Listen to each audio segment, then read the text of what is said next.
Ibrahim Abdullah from Sierra Leone, West Africa, he asks why Allah uses we for himself in the Quran. Most of the languages, there are two kinds of plural. One is the plural of number and the second is royal plural or plural of respect.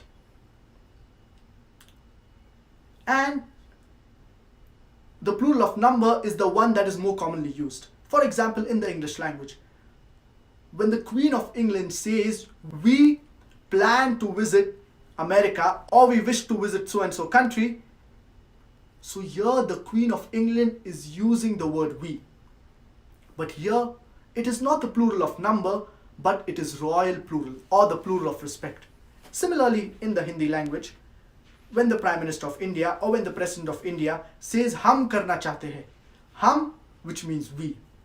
Now, when the Prime Minister of India is saying hum karna chahte hai, it is not the plural of number, but it is royal plural and the plural of respect.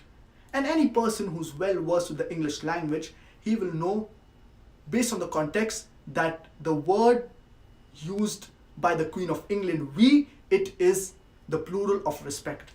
Similarly, in the Arabic language, when Allah subhanahu wa ta'ala uses the word nahnu for himself, referring to himself in the glorious Quran, it is not the plural of number, but it is a royal plural or plural of respect. It is singular.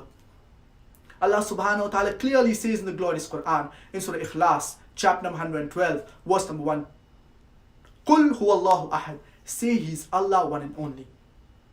So when Allah subhanahu wa ta'ala uses the word we, that is nahnu, referring to himself in the glorious Quran, it is the plural of respect or royal plural, and it is not the plural of number, but it is singular.